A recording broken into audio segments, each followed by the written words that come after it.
Welcome to Colorful Conversations with Katie. From exploring the latest design trends to uncovering strategies for building successful ventures, we dive deep into the colorful world where aesthetics meet profitability, all while balancing work with life. Whether you're a budding designer or a savvy entrepreneur, this webcast is your go-to source for inspiration, insights, and hopefully a dash of lively conversation.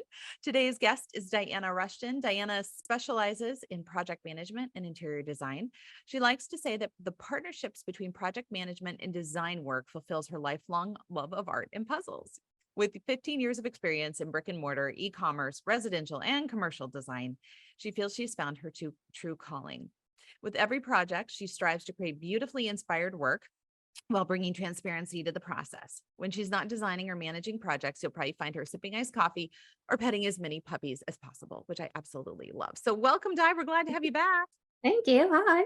Welcome back again. I know I couldn't decide whether to title this episode like "What Happens in Vegas Should Never Stay in Vegas," so we're bringing Vegas to you, or I had another one floating around in my head, but yeah, I was like, oh, it's so good to have her back. Like, oh, it was Di goes to Vegas, so you don't have to. Yeah. I mean, I feel like for this one in the summertime, that's the truth. Like, don't go. Oh, it was so hot. We had Di in Phoenix the week prior, or the couple days prior. It was all part of one big bundle, and oh my gosh, it was like 100 122. Yeah. Oh yeah, just a cool 122. Cool 122. Just, cool enough that you can't get off the runway sometimes in Pretty Phoenix. much. Anybody else really? Just saying. So yes, let's talk all things market. First of all, lots of new trends, lots of stuff coming out of Vegas market. What caught your eye?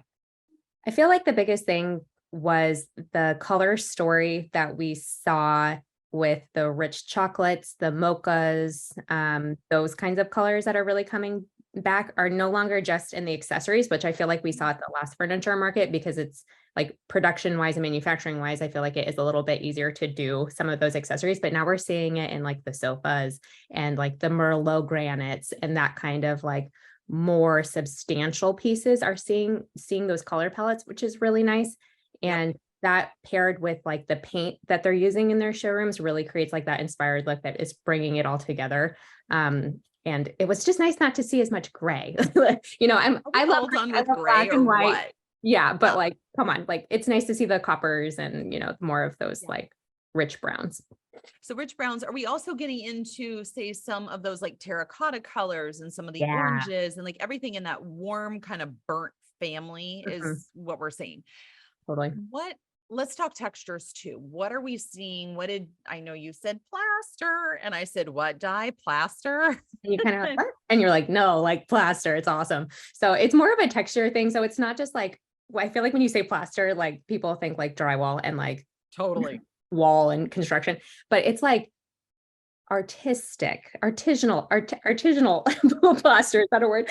Yes, so artisanal is, yes. Yeah. So it's like, it's that in a lot of light fixtures, actually. So in the pendants and the table lamps and the floor lamps, and it is mixed with color sometimes, but then there's also just like that neutral palette of more of like a stone color that it's like neutral, but the texture is awesome. So it just is perfect.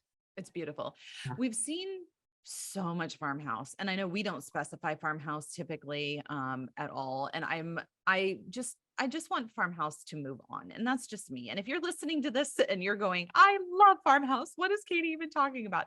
I totally deeply love and respect you. Howsoever, I really feel like farmhouse has had its day in the sun. How much farmhouse were we seeing at market? How much more like of the mid-century that I feel like everything's pushing that mid-century, more contemporary direction in general, but is farmhouse still out there? Is it still a thing?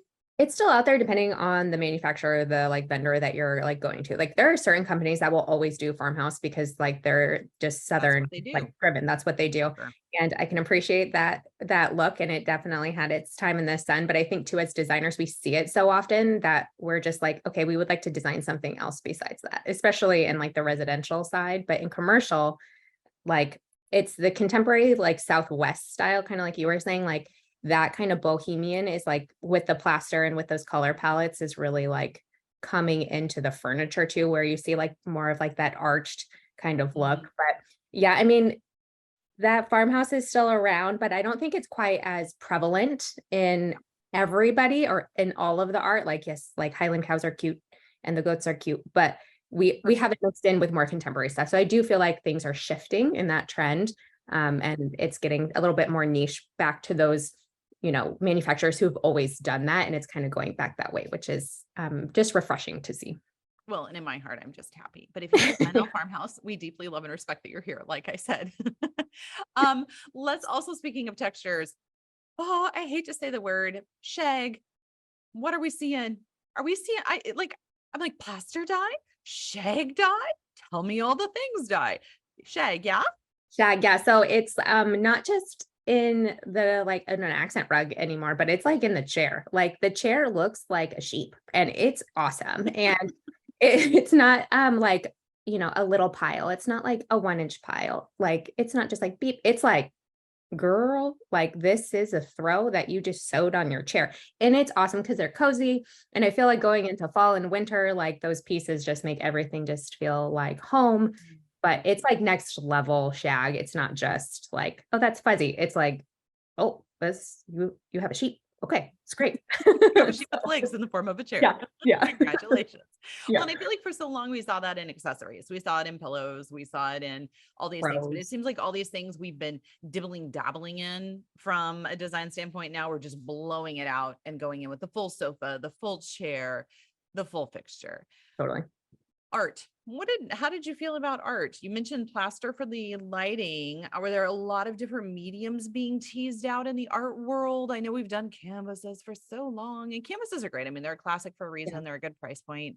But what else did you see floating around out there in the art world? Yeah, besides the plaster, which you did see, or like more of like an acrylic paint where it's like on with like, their specialty, like little plaster knife thing, like however they're getting that texture.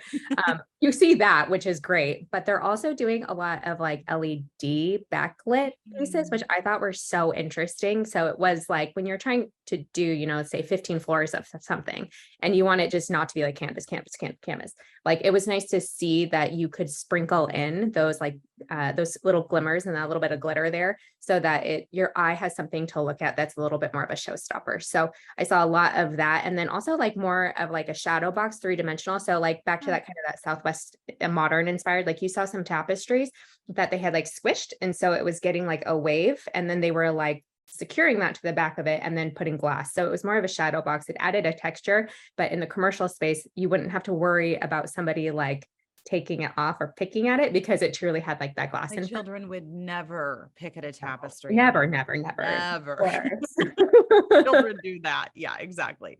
Especially in a commercial setting. And if you want to see visuals of these, check out the show notes and follow us on the socials because we put together great reels that Di took of all of these. If you're like, I kind of see this in my head, but I really want to see it, go follow us on the socials because you will find all of what she found there for sure. Other surprises that you were not expecting to see come out of market? Oh man, that's such a good question. I would say, so in what we do, so in a commercial space, we do a lot of decor and the decor can't be like little, right? Like you can't just do like small little guys because they're going to get lost or unfortunately they're going to grow legs and walk away. So the two, I feel like vendors that I saw that coming from brick and mortar, I didn't order a lot of because of the industry I was in, is some really oversized scale for indoor outdoor. So like a giant teak horse that had metal accents, like hand screwed into it, but they were just giant. Like they were like almost full size, like love it.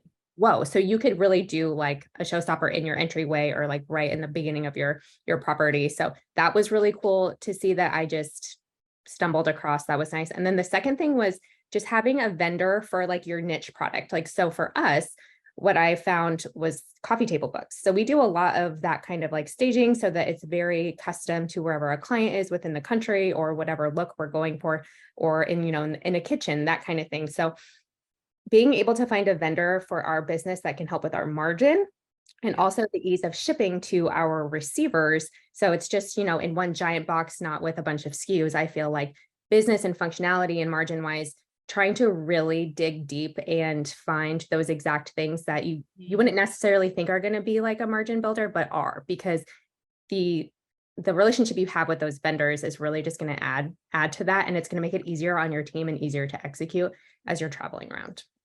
Totally agree. And I think what was neat out of market, just from hearing about it from you, was the depth. It wasn't just all furniture. It wasn't just Right. all, it ran the full scope. And even down to like, we were discussing florals, Mhm. huge, big, extravagant florals are back, and not a cajillion of them, but back to the idea of 10% glitter on every project. Mhm. There was a 10% glitter quotient in the form of these really beautiful, show-stopping, large, oversized florals. Is Mhm. that a fair assessment?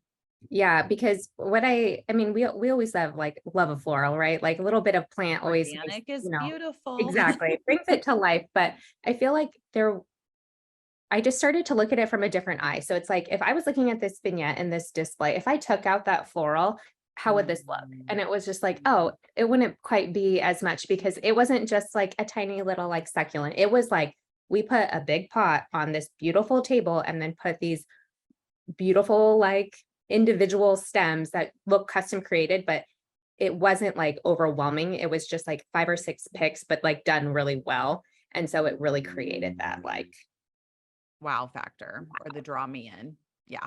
I feel like everything needs something like that, regardless of the size of the space. I think it's easy in smaller spaces too. I mean, we obviously design for bigger spaces, but in smaller spaces too, there still needs to be something that captures the eye, that ropes us in, that is that unique moment of that's beautiful. And it just makes the space. And it doesn't, I think sometimes we either fall into it's too cookie cutter and too much of the same thing, right? Or we're trying to make everything super special. And I think a lot of times that happens with residential clients. They want the most amazing wall color and the most amazing art and then the most amazing furniture. When you're done, you're like, that's so much amazing, I can't breathe. yeah, Right? And right. Yeah. I remember back when I started in residential design, which was the first 3 years of our business, explaining to clients, hey, your room is a canvas. We're going to build on top of it. But starting with a white background is not a bad thing. We're going to add in color strategically. We're going to layer this out, and getting to those showstoppers that become the 10% at the very end that are just, it doesn't take a lot of glitter to quickly go from gorgeous to tack, right? Exactly. And so just the sprinkle of that and the sprinkle of that floral, or the sprinkle of whatever becomes that showstopper for that space, Mhm. is just, it's the make or break it.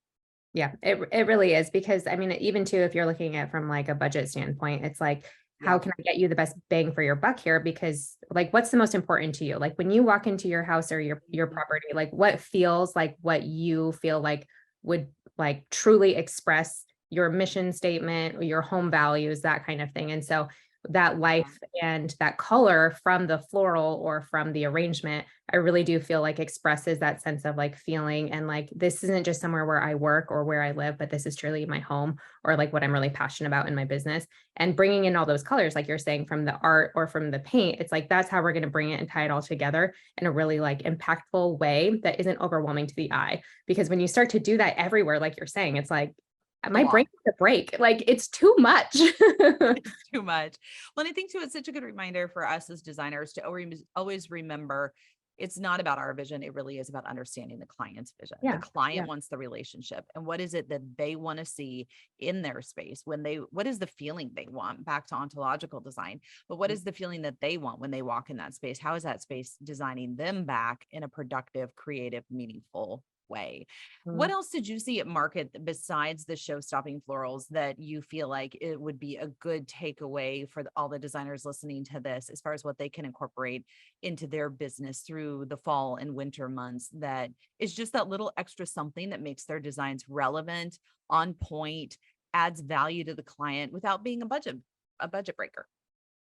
Yeah, I think it just kind of goes back to like your core values of your business and the hope for your client. Like, what is their end result? Like, what are they getting at? So I would just encourage anyone who's like going to market because they are so wide. They have furniture, they have accessories, they have like Yeah. gift too. But like, what's your signature as a designer? So like, whether Mm, it's I'm going to do a custom, like I don't even know, like basket every time I do this, but like whatever it is, like finding like your signature point, so that when you walk away from it, even though you're not branding it with like designed by Colorworks, it's like, oh, I think Colorworks has been here yeah. because I see, I see a footprint that looks really familiar that shows ex- up everywhere. exactly. Like Yeah. they always like, do like a really fun pillow accent, or they always do like a multimedia art that's right in the entryway, like whatever it may be for your business.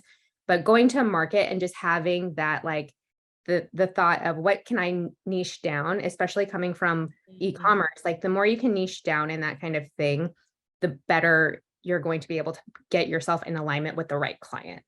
So true. And I think that's the thing. If I always love to say, if you're trying to meet everyone's needs, you're meeting no one's needs. You have Exactly. to know your target market. What do they want? What do they need? And how do you deliver it? And once you drill in on that, run with it. Yeah. Run, and run hard. And you'll be amazed at where your business ends up.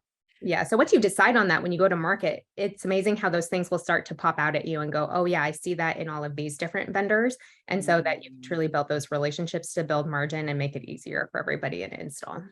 I love that.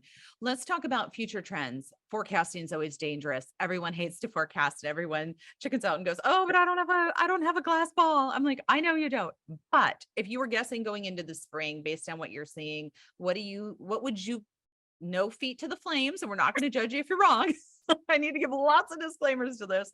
But what do you think are going to be some of the things we're going to be seeing more of in this spring that you're like, "Oh, I'm catching glimpses of this." I bet we see more of that. I feel like that plaster is going to come big into mass market for lighting. So it's going to be a little bit heavier than what you're Mm, seeing. I feel like that's going to yeah. come in. I really think the chocolates are going to come in really aggressively throughout. So it'll be in the spring as like its base color, like paired with like more of like that 70s inspired like greens. So I feel like those color palettes that we're seeing now are going to transition into spring. And then like the fur and like the really heavy texture, I just think it'll be a finer one come spring, but I don't think it's going away. Yeah.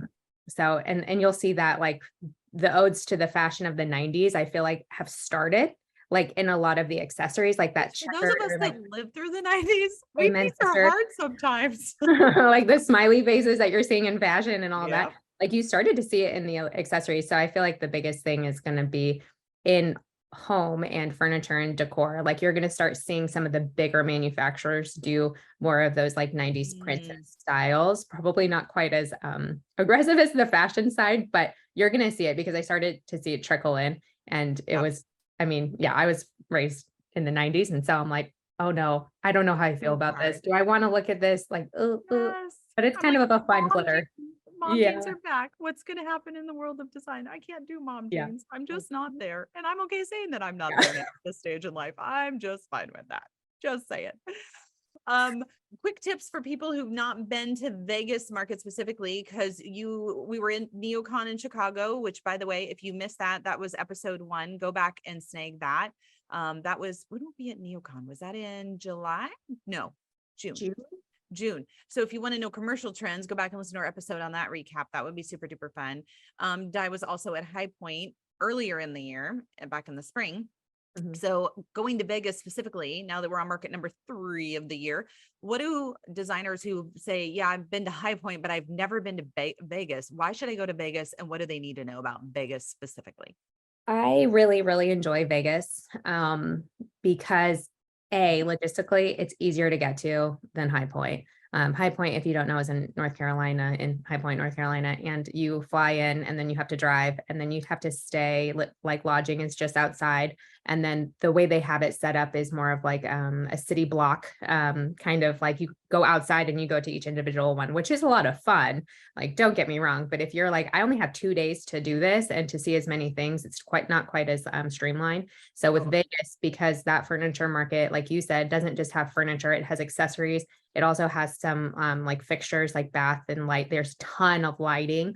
Um, so and it's set up in like 3 really tall buildings that's in Las Vegas. It's not on the strip, it's just off. So you can stay on this strip. There's shuttles usually that you can take for free from your hotel to the place. And It's it's so makes it accessible. so much easier. And then Yeah. it's just in the buildings, and then there's breezeways. So you can truly get into a building, see what you need to see, map it out. They have a great app. It's just more efficient, I think. And because of what we do, it's just nice to see some of that stuff in person. And I feel like the smaller Totally. vendors are going to Vegas over High Point. And then NeoCon is its own like its own very specialty commercial, whereas that's like It's a very, beat. yeah, it's just a little bit Yeah. different. But I personally really like Vegas. It's easier. Um, the everything is organized really well. Most of our vendors are there, and it's kind of fun to like go to Vegas because there's great food. Like for me, I'm all about the food. I'm like, well, after I'm done like walking 12 miles today, I'm going to go to Sushi Samba and get some sushi, and it's just going to make it all worth it. I'm not going to worry about those carbohydrates in that rice. No, I'm not. I am going to 10 miles today. It's fine. I feel, was that favorite meal while you were out there? Sushi Samba every time. I'm such Every time for the win. just love it. I know. We had sushi at Neocon too, and I just could have sat there all night and eaten more sushi and more sushi. And I'm getting to the point where I don't even want to bother with the rice. I just want pure sashimi. Like, I just want full of raw fish, and you can just leave me alone. And if that repulses you, I totally understand and respect that as well. For those of us sashimi people, oh my gosh, I just post camp there. Yeah. So post camp there. Any last things we're missing on Vegas before we go into our rapid fire round? No, it was really great. I feel like if you've never been to a market and you want to like test the waters, this is a really good first one to start with. Just to kind of understand how the process works. Drinking out of a fire hydrant, I feel like Vegas feels much Harder. more accessible. Yeah, I agree. Okay. What is rapid fire? Number one, what is a book that most changed your life, business, or both? This is a hard one because I feel like every book I read, I'm like, never going to be the same after this. Love that about books. I would say personally, the book that changed my life would be Untamed by Glennon Doyle. I read that in a season of life where I was really needing some courage. So that one still sticks with me, and I tend to buy it for everyone. Birthdays, baby showers, you're getting, yeah. That's what you're getting from Di, another book, surprise, whether you want it or not. And then for my business, there's probably two. The first one was Building a Brand Story by Donald Miller. So that one just helped me really understand my vision for my business and for the projects I was working on, how to really like clearly define how I wanted to project that to the client and to, the world. So I really enjoyed that one. And then Scaling Up was not an easy read. It is meaty, y'all. It was a lot, but it really did help me understand too the back end of the business of like, whatever I'm doing right now, if my goal is to grow business, how can I do this well so I'm not doing double work or kicking myself when I bring on another team member or we onboard someone else and it scares them away because it's not done well. So it just reminded me to take a pause. What is your actual plan here so that we can scale correctly and it's fun and not like, oh, this didn't go well. Yeah. And I would say that's one thing we try to do is we try to keep it fun. I think fun is important. Not that it's not hard, not that it's not gritty, and not that we don't have challenges. Back to Di's introduction, talking about puzzle pieces. We try so hard to still have fun and let people do what they love to do, whatever that is, whether it's like creating the space, whether it's designing the space, whether it's executing the space, whether it's doing all the ordering for the space, whatever it is, plugging the right people into the right positions so the bus rolls forward. I think it's so important. We will have all of these links in our show notes, by the way, so don't worry about scribbling them down, or if you're in the car, just know that you can hop over to our show notes and we'll have all the hyperlinks there. Number two, what piece of advice would you have told yourself when you were 20? That's such a good one too. I would say to really have the freedom to invent and create your own life, because when you're 20, people are telling you what you should be doing and how this works and how the world works. But friendly reminder, like that was all made up. So you can make it up on your end too. And if something doesn't feel good to you, that you are getting a lot of pressure about or from, whether that's where to go to school, what career to have, what color your hair should be, what you should be wearing, etc. Like if that doesn't feel good in your soul, don't do it, because you get to make this up. And like this life is too short to be doing something that you think you should be doing, but do you actually want to do it? And the game changer for me was when I was in my, like had just turned 30, was like, nope, I'm redesigning this. I'm not doing this anymore. And it was when I finally took that leap and was like, I'm going to do exactly what feels good to me, that my entire world opened up. And so when you're 20, it's hard to say that because you're 20 and you don't really know anything, right? But invent your life. No offense to all the 20-year-olds listening. Yes. But like, just invent it. Like no one knows what they're doing. Everyone's Googling everything. So just do what feels good. And or chat GPTing the bigger questions of life. Yes. Yes, I totally agree. And then 3, your best time management hack. I started probably about a year ago setting a timer. So if I have a project that I need to be working on that I'm like, oh my gosh, I need to focus because we do so many things in a day, right? I set a timer, like I have 15 minutes to get this done. When the timer goes off, then I can move on to the next thing. Or after this 15 minutes, I can go get lunch or go get a coffee. But it's amazing that like I'll finish a project and I'll have like 13 minutes left, or like it'll be 13 minutes, I'll have 2 left. And I'm like, in 2 minutes, what can I get done? And it's amazing in 2 minutes, like, because I can't stop until that timer goes off, that I get so much done in 2 minutes when I'm like, well, I have to sit here for 2 more minutes before I can go get an iced coffee. So guess I'll go through these emails. Like, but chisel it out. and That's a great tip. It's really has helped because power of a moment, like if you can take care of it in the moment and it's out of your brain, I just feel like I live my entire life that way. It's just set a timer, power of a moment, get it done so we can get on to the fun stuff.